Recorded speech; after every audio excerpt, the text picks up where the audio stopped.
Hey BFT team, you're here with Coach Wes, and today we're going to go through a YouTube video explaining a bit about the menstrual cycle and how we can time our training to best adapt to the changes in hormones that occur during this time.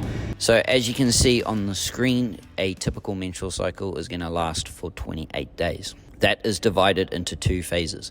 So day 1 to 14 is the follicular phase, and day 14 to 28 is the luteal phase. This will differ, but this is just the general cycle for most females. In the middle there, day 14, you'll notice ovulation. That's part of it too, but it's going to be in between the two phases.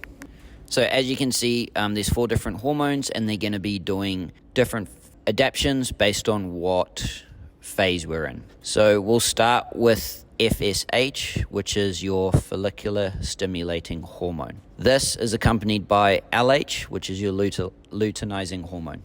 They are both released from the anterior pituitary in the brain, and we'll talk about their effects in a little bit. We then have estradiol, which is the main form of estrogen, but from here on out, we will just talk about estrogen as a whole rather than talking about estradiol. The last hormone you can see in the graph is progesterone, which won't affect our training too much, and we might mention it a bit later when we talk a bit about it further. All right, so the first 2 hormones we have to talk about are FSH and LH. So follicle stimulating hormone is the hormone that's going to go to the ovary. So if you look at the image of the ovary on the screen right now, it's going to go there and it's going to start stimulating the follicles or cells inside the ovary and start maturing them to get ready for ovulation. So this is the main hormone that prepares the egg to go through ovulation and go to the uterus. Staying with the graph or image of the ovaries, the next hormone we're going to talk about is luteinizing hormone. So luteinizing hormone will come in after just before day 14 to get ready for ovulation. So luteinizing hormone is what takes the most mature follicle in the ovary, pushes it to the outside where the egg will get released from the ovary to go to the uterus. It's called luteinizing hormone because after that follicle has released the egg, it will turn into the corpus luteum. So if we go back to the graph showing all 4 hormones, you can see FSH is high to begin with. That's because the follicles are being stimulated. Then there's a slight drop where luteinizing hormone comes in. It spikes quite high just before ovulation because luteinizing hormone is what will cause ovulation. Now, all of this occurs because of the main hormone that we are concerned with, and that is estrogen. So as you can see on the graph, estrogen is quite low to begin with.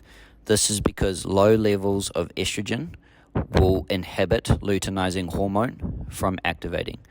Why this is important is because we need the follicle to mature first before luteinizing hormone comes in, so that's why estrogen stays low.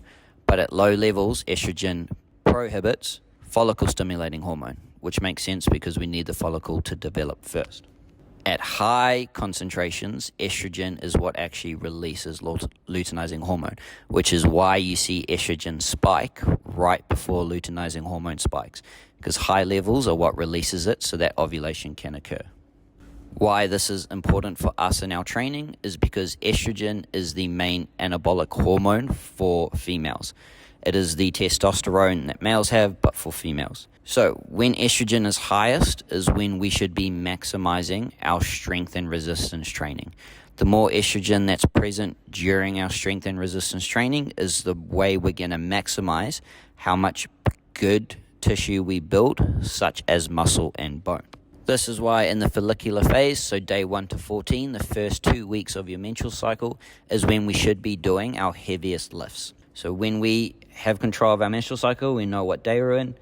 Make sure that in the first 2 weeks, when we're in BFT class, we're doing our strength and hyper classes, that's when we're lifting the heaviest weight because estrogen will be the highest and it will give us the most benefit for building and maintaining our muscle and bone. The last hormone to talk about is progesterone. So progesterone is released by the corpus luteum. So if you have a look back at the ovary image, the corpus luteum is what is going to release progesterone.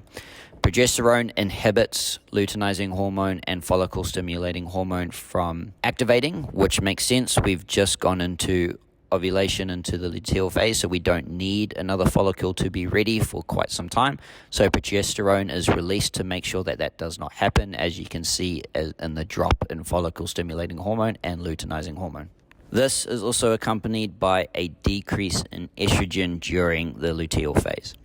What this means for our training is that we don't want to be lifting our heaviest during day 14 to 28.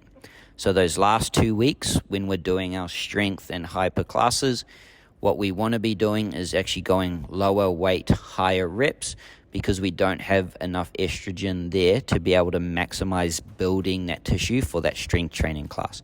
This is where we take things a bit slower and lighter to get ready for when we go back to day 1 to 14. With regards to calorie intake, so the research shows most females tend to have higher calories during their luteal phase. This is just because the decrease in estrogen is normally accompanied by a decrease in serotonin, so we try neglect that by having more sugary sweets and stuff during that time. However, this should be the opposite. We should be having more calories during our follicular phase. When we're trying to build muscle and bone, we need the extra calories to come in while estrogen's highest so that we're able to build that beneficial muscle and bone. Then the opposite will occur for the luteal phase. This is when we can slightly drop the calories because we're not going to be lifting as heavy and doing as much work as the first phase, the follicular phase, so we can drop the calories off, focus on our higher reps, our longer cardio, so that we're able to burn body fat during this phase. All right, team, so a simple summary is just going to be day 1 to 14 during our normal menstrual cycle. Estrogen is going to be highest. It is the most important hormone for building muscle and bone, so we want to maximize our heavy lifting during this phase, and we also want to add in extra calories to be able to store that muscle and bone. During day 14 to 28, when estrogen's a bit lower, we want to focus on higher reps, slower movement, and focus on our longer term cardio so that we're able to focus on burning body fat during this phase. The last part that we have to talk about is just if we're on a contraceptive pill. So the birth control pill, what it does is it keeps estrogen high for 3 out of the 4 weeks. Why it does this is because of the high levels of estrogen, it's going to inhibit ovulation from happening. So because of the high estrogen level for these 3 weeks, if we're on the contraceptive pill, it's going to be 3 weeks worth of maximizing heavy resistance training. Because there's not declining levels, such as if we're on a normal menstrual cycle, the higher estrogen means that we can actually train harder for longer because we've got the anabolic hormone working for 3 weeks rather than 2 weeks. So you guys can push for an extra week, and then when it's time for that last week during that period phase, then we're going to slow things down, go into that lower calories, and then just focus on higher rep ranges and then longer term cardio to burn body fat. I hope this helps, and if you have any questions, feel free to ask me in the studio.